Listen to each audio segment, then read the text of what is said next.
नमस्कार दोस्तों, विकास एनालिसिस में आप सभी का स्वागत है। और दोस्तों आज हम सी-टेट 2022 में पूछे गए पर्यावरण के महत्वपूर्ण प्रीवियस ईयर प्रश्न को देखेंगे दोस्तों, जो कि आपके आने वाले सी-टेट और शिक्षक भर्ती एग्जाम के लिए बहुत ही महत्वपूर्ण होंगे। तो दोस्तों अगर आप हमारे चैनल पर पहली बार आए हैं तो प्लीज़ हमारे चैनल को एक लाइक और सब्सक्राइब सपोर्ट जरूर करिएगा। चलिए दोस्तों इन प्रश्न को हल करते हैं। पहला प्रश्न दिया गया है दोस्तों, मडगांव से नागरकोइल के बीच की दूरी लगभग 1134 किलोमीटर है। यदि इस दूरी को कोई रेलगाड़ी 21 घंटे में तय करती है तो इन दोनों शहरों के रेलवे स्टेशनों के बीच रेलगाड़ी की औसत 4 मीटर प्रति सेकंड में क्या है बताना है।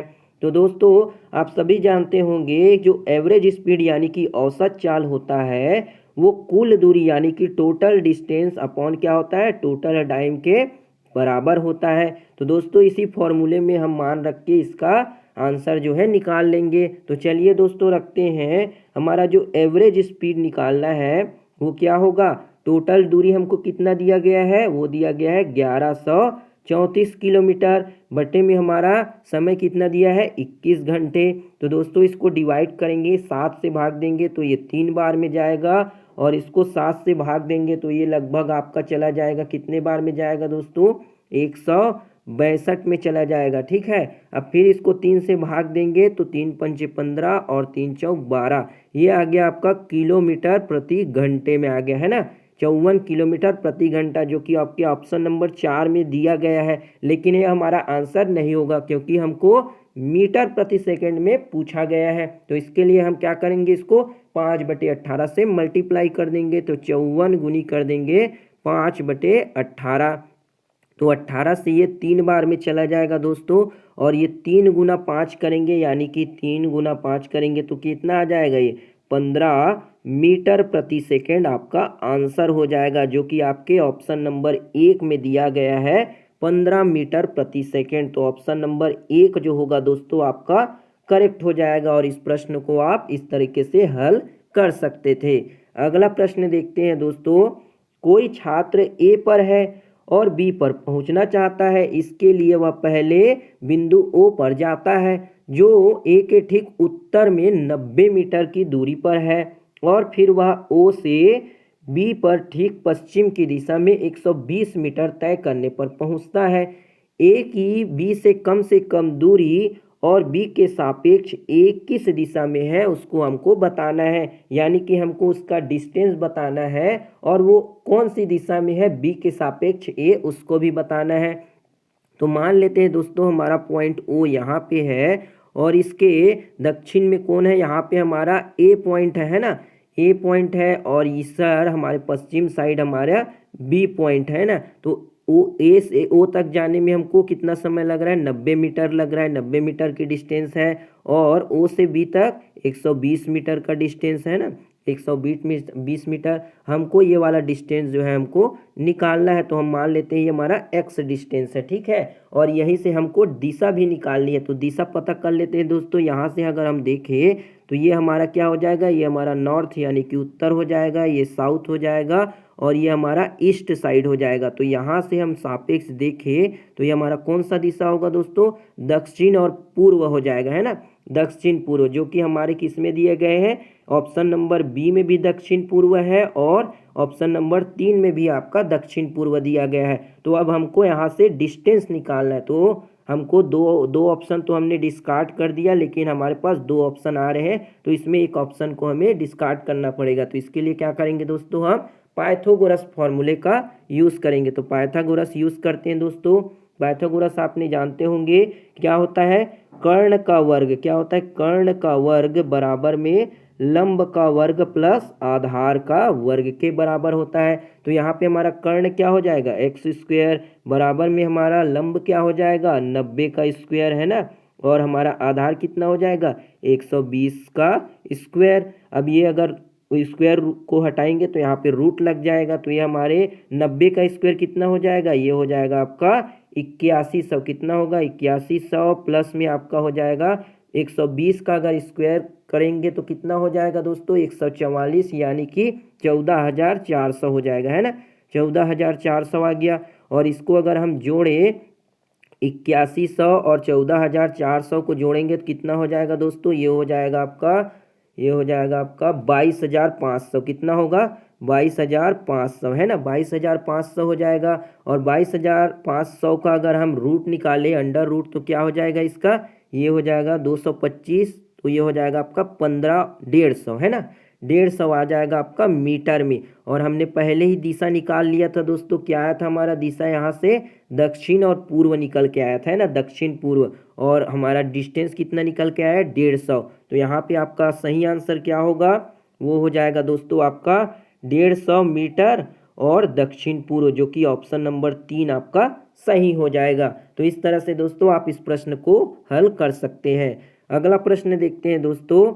निम्नलिखित में से स्लॉथ के बारे में सही कथन चुनना है। जो स्लॉथ होता है दोस्तों, भालू जैसा दिखता है, आपने पढ़ा होगा इसके बारे में हमें सही कथन चुनना है। पहला ऑप्शन है, स्लॉथ लगभग 40 वर्ष तक जीते हैं और दिन के लगभग 17 घंटे वृक्ष की शाखाओं पर उल्टे सिर लटकाकर मस्ती से सोते हैं। तो ये तो सही बात है दोस्तों, 17 घंटे सोता है और 40 वर्ष तक जीता है। तो ये ऑप्शन नंबर 1 तो आपका सही होगा। दूसरा ऑप्शन है 10 वर्ष तक जीते हैं, तो गलत हो गया। तीसरा ऑप्शन है 17 वर्ष तक जीते हैं, नहीं 40 वर्ष तक जीते हैं, ये भी गलत। और चौथा है लगभग 40 वर्ष तक जीते हैं और दिन के लगभग 20 घंटे वृक्ष में 20 घंटे नहीं 17 घंटे सोते हैं। तो ऑप्शन नंबर आपका पहला जो होगा दोस्तों आपका करेक्ट हो जाएगा। अगला प्रश्न देखते हैं। सर्दियों में ऊनी वस्त्र हमें गर्म रखते हैं, ऊन के ऊष्मारोधी होने का कारण क्या है? पहला ऑप्शन है, ऊनी रेशे आपस में कसकर जुड़े हुए हैं और ठंडी हवा को गुजरने नहीं देते। दूसरा ऑप्शन है, ऊनी रेशे के बीच वायु फंसी ट्रैप होती है एवं वायु ऊष्मारोधी है।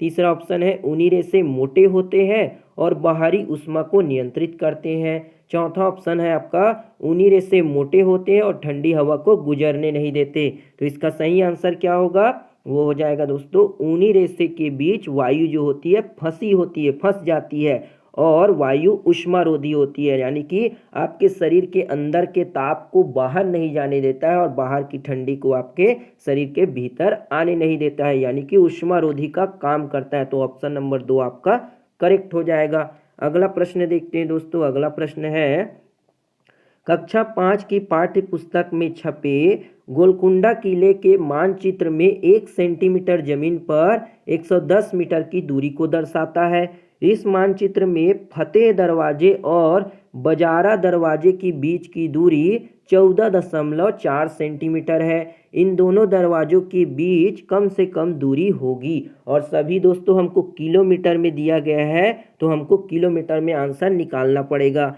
यहाँ पे दोस्तों हमको दिया गया है 1 सेंटीमीटर बराबर में कितना दिया है? 110 मीटर में दिया गया है। और दूरी कितना दी गई है मानचित्र में? फतेह दरवाजे और बाजरा दरवाजे की 14.2 सेंटीमीटर में। तो हमको इसको मीटर में बदल देते हैं, तो कैसा हो जाएगा?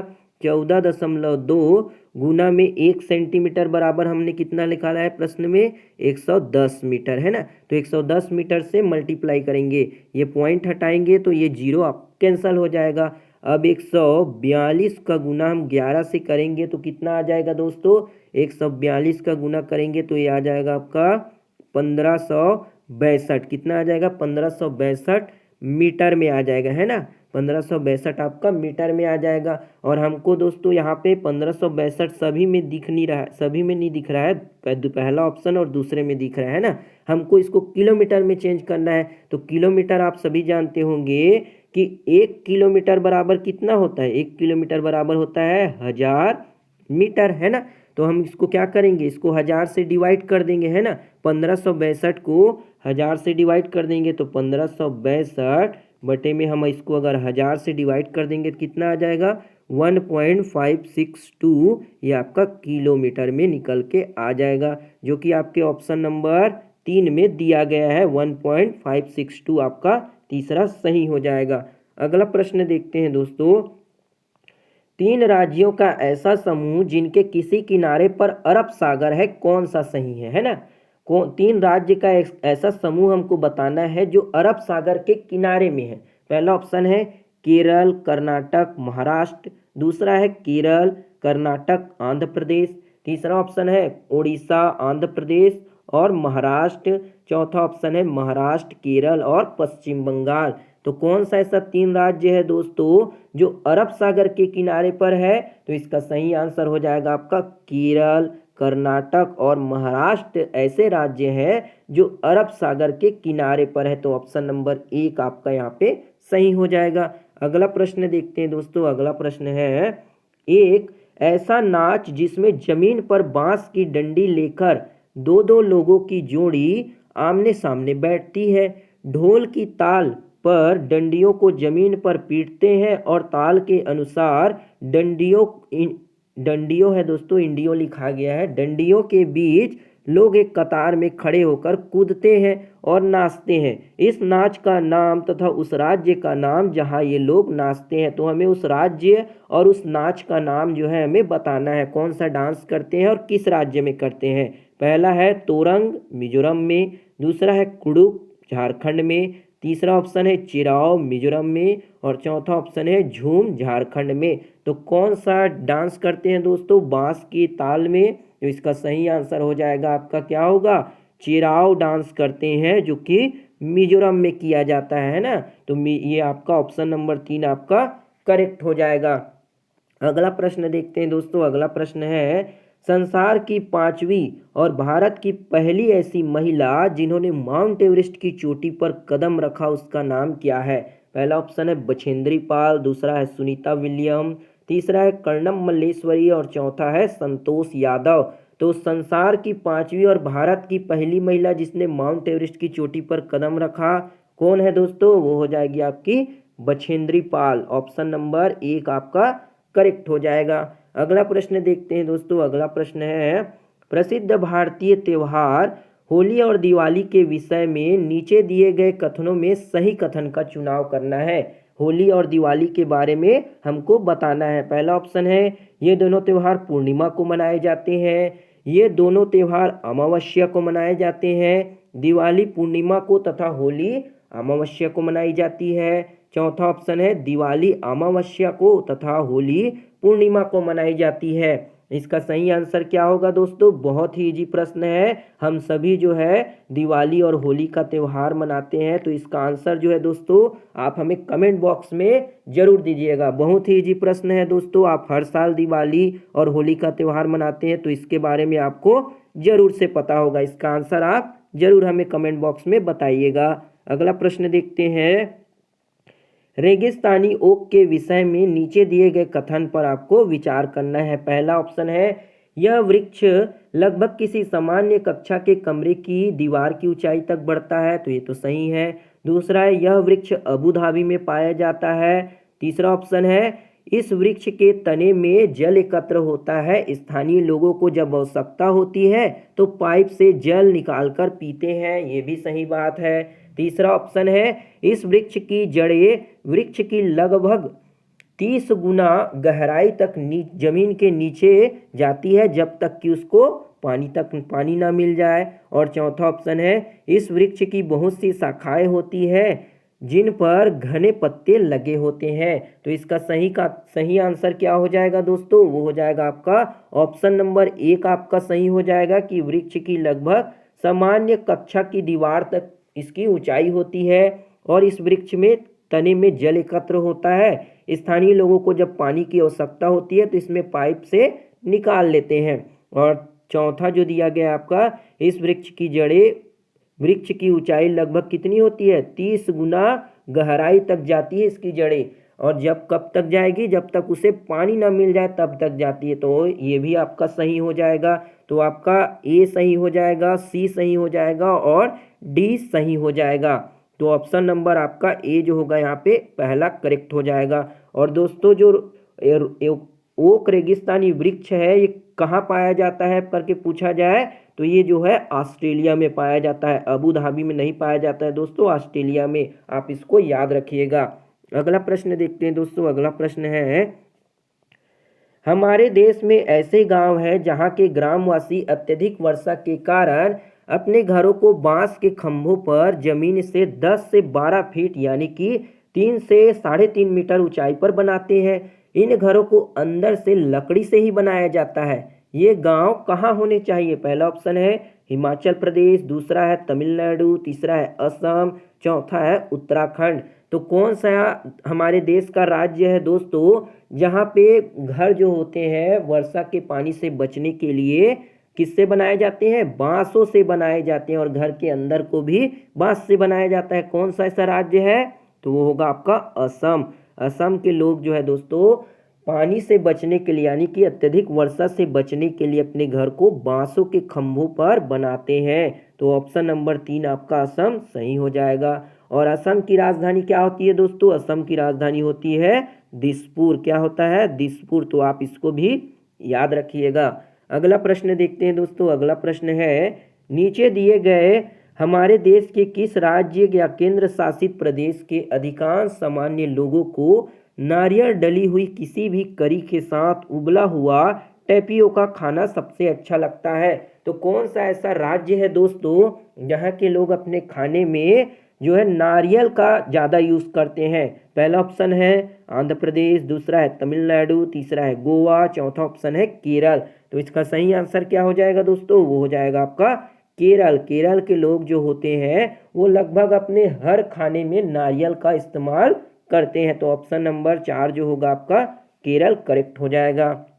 अगला प्रश्न देखते हैं दोस्तों। अगला प्रश्न है बिहार राज्य के लोगों के लिए मधुमक्खी पालन की प्रक्रिया शुरू करने की सबसे सर्वोत्तम समय कौन सा है? यानी कि बिहार राज्य के लोग जो होते हैं वो मधुमक्खी पालन करते हैं, तो कौन से समय जो है सबसे उचित समय होगा मधुमक्खी पालन के लिए? पहला ऑप्शन है अक्टूबर से दिसंबर, दूसरा है अप्रैल से सितंबर, तीसरा है मार्च से जून, और चौथा ऑप्शन दिया गया है जनवरी से मार्च। तो इसका सही आंसर क्या होगा दोस्तों?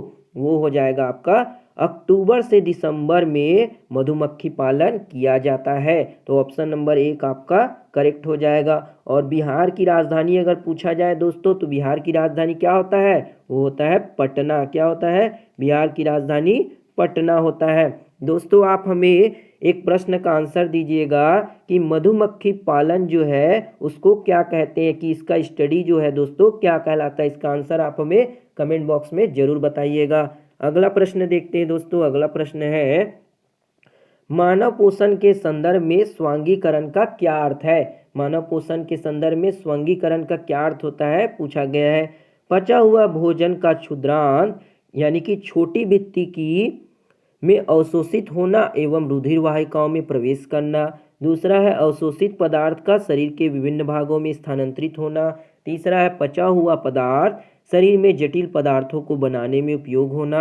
और चौथा ऑप्शन है भोजन का वह भाग जिसका पाचन नहीं हो पाता है, अवशोषित नहीं होता है, बृहदान्त में भेज दिया जाता है। तो स्वांगीकरण का क्या अर्थ होता है दोस्तों?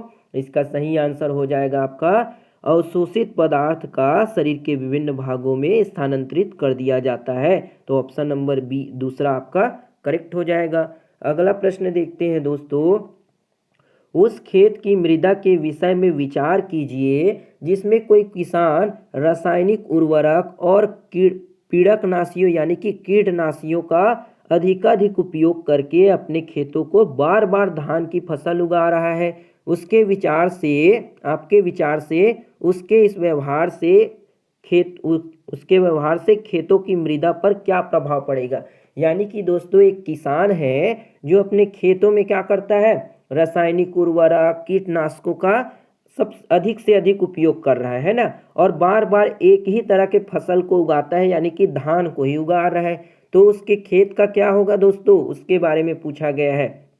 पहला ऑप्शन है यह अन्य फसलों के लिए अधिक उपजाऊ हो जाएगी। क्या एक ही फसल होने से खेत अधिक उपजाऊ होगा? तो ये तो नहीं होगा। दूसरा ऑप्शन है यह केवल धान की फसल के लिए उपयुक्त बनेगी। तो ये भी गलत हो जाएगा। तीसरा ऑप्शन है वर्ष में कई फसलों के लिए अधिक उपयुक्त होगी बोल रहा है, ये भी गलत हो जाएगा। और चौथा ऑप्शन है कुछ समय पश्चात यह बंजर हो जाएगी। तो यही ऑप्शन सही होगा दोस्तों। कोई भी खेत में अगर आप एक ही फसल को बार बार बोएंगे और कीटनाशक रासायनिक का प्रयोग करेंगे तो क्या होगा? कुछ समय पश्चात वो खेत जो होगा बंजर हो जाएगा, कोई भी फसल नहीं उगेगा, पूरा उसका उर्वरा शक्ति खत्म हो जाएगा। तो ऑप्शन नंबर 4 जो था इसका बंजर हो जाएगी वो करेक्ट आंसर होगा। अगला प्रश्न देखते हैं दोस्तों। अगला प्रश्न क्या है, पर्यावरण अध्ययन में गृह अभिविन्यास का उद्देश्य क्या है। यहाँ पे दोस्तों ये पर्यावरण ईवीएस का पेडागॉजी प्रश्न आ गया है ना, कि पर्यावरण अध्ययन में गृह अभिविन्यास का उद्देश्य क्या है। पुनरावृत्ति एवं सुदृढ़ीकरण, घर पर समय का सदुपयोग, विद्यालय में सीखी संकल्पनाओं में दक्षता, सीखने का विस्तार। तो इसका सही आंसर क्या हो जाएगा दोस्तों, वो हो जाएगा आपका पुनरावृत्ति और सुदृढ़ीकरण जो होगा इसका सही आंसर होगा। अगला प्रश्न देखते हैं दोस्तों। अगला प्रश्न है, शीला ने कक्षा 3 के विद्यार्थियों को पढ़ाने के लिए उप प्रकरण पशु लिया है ना, उप प्रकरण लिया है। निम्न में से कौन से प्रकरण उनके अधिगम के विस्तार के लिए लाभदायक होंगे। पहला ऑप्शन है किसी कविता के स्थानिक पशुओं के नामों का उच्चारण करना। दूसरा ऑप्शन दिया गया है आपका प्राणी उद्यान में पशुओं तथा स्थानिक पशुओं के चित्र को देखना। तीसरा ऑप्शन है प्राणी उद्यान में पशुओं या जानवरों को देखना।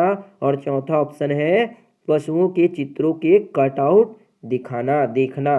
तो इसका सही आंसर क्या होगा दोस्तों, तीसरी क्लास के जो क्लास 3 के विद्यार्थी हैं उनको पशु के बारे में अच्छे से नॉलेज देना है, तो क्या करेंगे, प्राणी उद्यान में ले जाएंगे और जानवरों और पशुओं को उनको दिखा करके बताएंगे। तो ऑप्शन नंबर 3 आपका यहाँ पे करेक्ट हो जाएगा। अगला प्रश्न देखते हैं दोस्तों। अगला प्रश्न है, जल से संबंधित त्योहार को समुदाय द्वारा मानने को ज्ञात करने के लिए सर्वाधिक उपयुक्त युक्ति कौन सी है। पहला है सहपाठी द्वारा सीखना। दूसरा है समुदाय के त्योहारों के वीडियो देखना। तीसरा ऑप्शन है परिवार तथा समुदाय में बुजुर्गों से बातचीत करना। और चौथा ऑप्शन दिया गया है शिक्षक से चर्चा करना। तो इसका सही आंसर क्या हो जाएगा दोस्तों, वो हो जाएगा आपका परिवार तथा समुदाय के बुजुर्गों से बातचीत करेंगे तो बुजुर्ग जो होंगे वो अच्छे अनुभवकार होते हैं, जो आपको पुरानी बातों को भी अच्छे से बता पाएंगे। तो ऑप्शन नंबर 3 आपका करेक्ट हो जाएगा।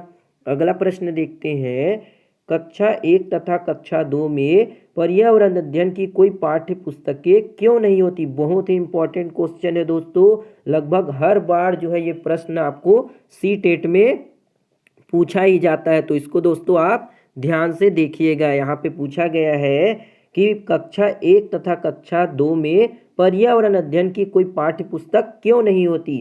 पहला ऑप्शन दिया गया है पर्यावरण अध्ययन के प्रक्रिया कौशल शिक्षक की हैंडबुक में सुझाए गए खेलों द्वारा पढ़ाए जाते हैं।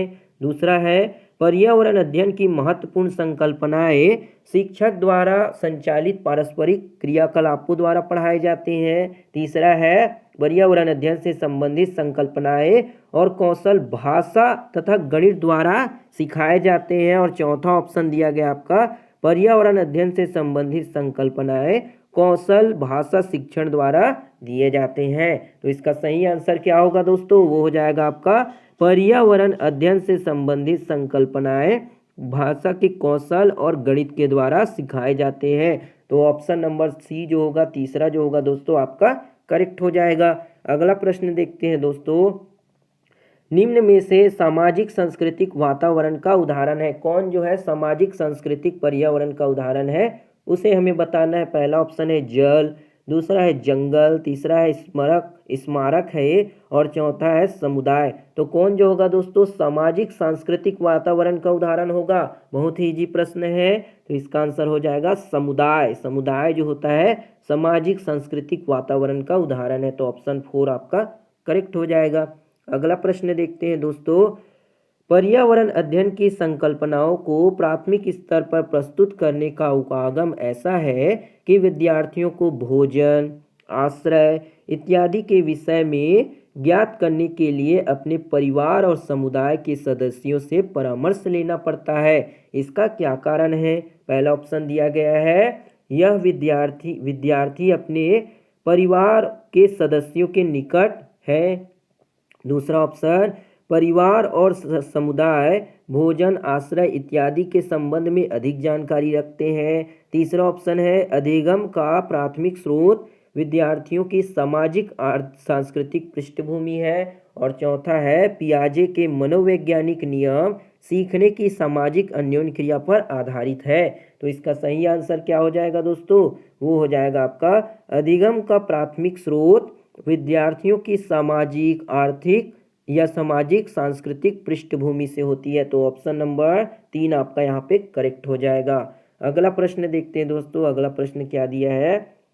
संज्ञानात्मक बाधित विद्यार्थियों को पर्यावरण अध्ययन पढ़ाने की कौन सी युक्ति सबसे ज़्यादा उपयुक्त होगी? पहला ऑप्शन है कक्षा में मिश्रित सहपाठी समूह बनाए।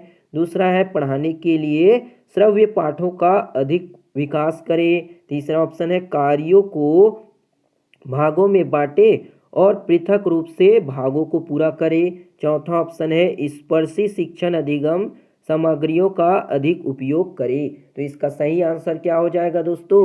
वो हो जाएगा आपका कार्यों को भागों में बांटे और पृथक रूप से कार्य को पूरा करे। तो इससे जो संज्ञानात्मक बाधित विद्यार्थी है वो पर्यावरण अध्ययन को बहुत ही अच्छे तरीके से पढ़ पाएंगे। तो ऑप्शन 3 यहाँ पे आपका करेक्ट हो जाएगा। अगला प्रश्न देखते हैं। पाठ योजना में ईवीएस की विषय वस्तु के विश्लेषण हेतु निम्न में से कौन सा आवश्यक चरण है? पहला ऑप्शन है सामग्री के उद्देश्यों को गठन करना, सामग्री को सिखाने के संसाधन की पहचान करना। तीसरा है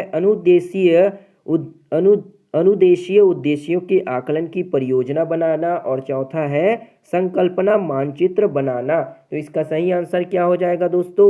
वो हो जाएगा आपका संकल्पना मानचित्र बनाना जो होगा विषय वस्तु का विश्लेषण हेतु आवश्यक चरण है। तो ऑप्शन 4 आपका करेक्ट हो जाएगा। अगला प्रश्न है दोस्तों सतत एवं समग्र मूल्यांकन से क्या तात्पर्य है ना? यहाँ पे दोस्तों क्या तात्पर्य है उसके बारे में बताना है कि सतत और समग्र मूल्यांकन से आप क्या समझते हैं। पहला ऑप्शन है संज्ञानात्मक स्तर से, दूसरा है सहपाठ्यचर्या क्रियाकलाप से, तीसरा ऑप्शन है समग्र विकास से और चौथा ऑप्शन है शैक्षिक क्षेत्र से। तो सतत एवं समग्र मूल्यांकन से क्या मतलब होगा दोस्तों?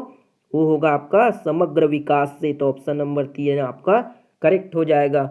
अगला प्रश्न देखते हैं। पर्यावरण अध्ययन के सीखने के आकलन का एक उदाहरण कौन सा है? पहला ऑप्शन है कार्यपत्रक के द्वारा विद्यार्थियों का भारत के मानचित्र पर भारत के तटीय राज्यों को खोजना, विद्यार्थी को अगले स्तर में भोजन के लिए भेजने के लिए वार्षिक परीक्षाएं लेना। और तीसरा है पर्यावरण अध्ययन अवधारणाओं के निष्पादन के स्तर को ज्ञात करने के लिए अर्धवार्षिक परीक्षा। और चौथा ऑप्शन दिया गया है अभिभावकों को उनकी उपलब्धियों के विषय में बताने के लिए प्रत्येक इकाई के अंत में परीक्षा लेना। तो पर्यावरण अध्ययन सीखने के आकलन का कौन सा एक उदाहरण होगा दोस्तों? इसका सही आंसर होगा कार्यपत्रक के द्वारा विद्यार्थियों का भारत के मानचित्र पर भारत के तटीय राज्यों को खोजना जो होगा पर्यावरण अध्ययन के सीखलन के आकलन का एक प्रमुख उदाहरण है। तो ऑप्शन नंबर 1 आपका सही हो जाएगा।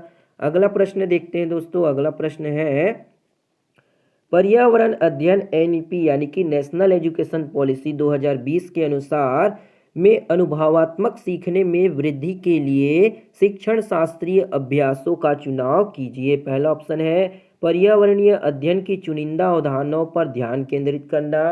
दूसरा है पर्यावरण अध्ययन में शिक्षण में कला का एकीकरण करना। तीसरा ऑप्शन है पर्यावरण अध्ययन में के शिक्षण में कहानी कहने की एकीकृत करना। तो इसका सही आंसर क्या हो जाएगा दोस्तों? वो हो जाएगा आपका कौन कौन सा होगा? पर्यावरण अध्ययन के शिक्षण में कला का एकीकृत करना, ये आपका सही हो जाएगा। और हो जाएगा पर्यावरण अध्ययन में शिक्षण में कहानी कहने के लिए एकीकृत करना, ये भी आपका सही होगा। तो ये दिया गया आपका ऑप्शन नंबर 3 यानी कि 20 ये आपका करेक्ट हो जाएगा। अगला प्रश्न देखते हैं दोस्तों। अगला प्रश्न क्या है?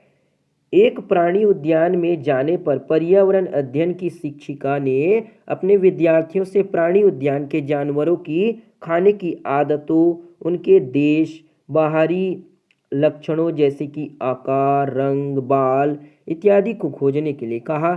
इस क्रियाकलाप के द्वारा वह किन प्रक्रिया कौशल को विकसित करना चाह रही है? पहला ऑप्शन है अवलोकन प्रश्न पूछना, संवाद, प्रयोग करना। दूसरा ऑप्शन है प्रश्न पूछना, वर्गीकरण करना, मापन, संवाद। तीसरा ऑप्शन है अवलोकन, प्रश्न करना, संवेदनशीलता, संवाद। और चौथा है प्रश्न करना, अवलोकन, संवेदनशीलता, प्रयोग करना। तो इसका सही आंसर क्या हो जाएगा दोस्तों? वह छात्रों में अवलोकन करना, प्रश्न करना, संवेदनशीलता, संवाद, ये सबको डेवलप करना चाहती है। तो ऑप्शन नंबर 3 जो होगा आपका यहाँ पे करेक्ट हो जाएगा। अगला प्रश्न देखते हैं। अगला प्रश्न क्या है? प्राथमिक स्तर पर पर्यावरण अध्ययन की थीम क्या है? प्राथमिक स्तर पर पर्यावरण अध्ययन की थीम कौन सी है उसको बताना है। 6 थीम है जिसमें से आपको एक थीम को बताना है। पहला है जल, दूसरा है मौसम, तीसरा है सामग्री और चौथा है जानवर। तो प्राथमिक स्तर पर पर्यावरण अध्ययन का थीम क्या है दोस्तों? तो पर्यावरण अध्ययन का थीम है आपका जल। क्या है? जल जो होगा आपका करेक्ट आंसर हो जाएगा। अगला प्रश्न देखते हैं दोस्तों। अगला प्रश्न क्या है? पर्यावरण अध्ययन के आकलन में एक शिक्षक कौन से उच्च स्तरीय चिंतन वाले प्रश्न का चुनाव करेंगे? पहला ऑप्शन है हम कौन सी 5 जड़ें खाते हैं? क्या होगा यदि पृथ्वी पर पेट्रोल या डीजल ना हो? पत्तियों का हरा रंग किस कारण से है? बीज बोने से लेकर गेहूं की फसल तक। तो पर्यावरण अध्ययन के आकलन में एक शिक्षक उच्च स्तरीय चिंतन वाले प्रश्न का चुनाव क्या होगा दोस्तों? वो हो जाएगा क्या होगा यदि पृथ्वी पर पेट्रोल या डीजल ना हो? तो यही दोस्तों उच्च स्तरीय चिंतन वाला प्रश्न होगा। तो ऑप्शन नंबर 2 आपका यहाँ पे करेक्ट हो जाएगा। अगला प्रश्न देखते हैं। अगला प्रश्न क्या दिया गया है दोस्तों? 8 विद्यार्थियों के समूह 5 समूह में से प्रत्येक समूह ने वन्य जीव के संरक्षण के लिए लघु नाटिका प्रस्तुत की। उनके पर्यावरण अध्ययन की अवधारणाओं की समझ और सृजनात्मकता अभिव्यक्ति का सर्वाधिक उपयुक्त आकलन किया जा सकता है। पहला ऑप्शन दिया गया है दोस्तों पोर्टफोलियो द्वारा। दूसरा ऑप्शन दिया गया है पर्यावरण अध्ययन संप्रत्ययों की प्रस्तुति एवं समझ के आकलन के लिए रूबिक्स के द्वारा। तीसरा ऑप्शन है प्रस्तुति का अवलोकन एवं रिकॉर्डिंग द्वारा। और चौथा ऑप्शन है पर्यावरण अध्ययन अवधारणाओं को जांचने के लिए प्रस्तुति के उपरांत पेन पेपर परीक्षा को लेकर। तो इसका सही आंसर क्या हो जाएगा दोस्तों? वो हो जाएगा आपका पर्यावरण अध्ययन संप्रत्ययों की प्रस्तुति एवं समझ के आकलन के लिए रूबिक्स तैयार करके दोस्तों हम उनका क्या कर सकते हैं? उनकी अभिव्यक्ति का आकलन कर पाएंगे। तो ऑप्शन नंबर 2 यहाँ पे आपका करेक्ट हो जाएगा। तो ये थी दोस्तों आपकी सी-टेट में पूछे गए दोस्तों महत्वपूर्ण प्रीवियस ईयर प्रश्न, जो कि आपके आने वाले सी-टेट एग्जाम और शिक्षक भर्ती एग्जाम के लिए दोस्तों बहुत ही महत्वपूर्ण होगा। उम्मीद है दोस्तों आपको ये वीडियो पसंद आया होगा। अगर वीडियो बढ़िया लगा हो दोस्तों तो एक लाइक ज़रूर करिएगा, शेयर, सपोर्ट और सब्सक्राइब जरूर करिएगा। मिलते हैं दोस्तों अगली वीडियो में, तब तक के लिए जय हिंद, वंदे मातरम।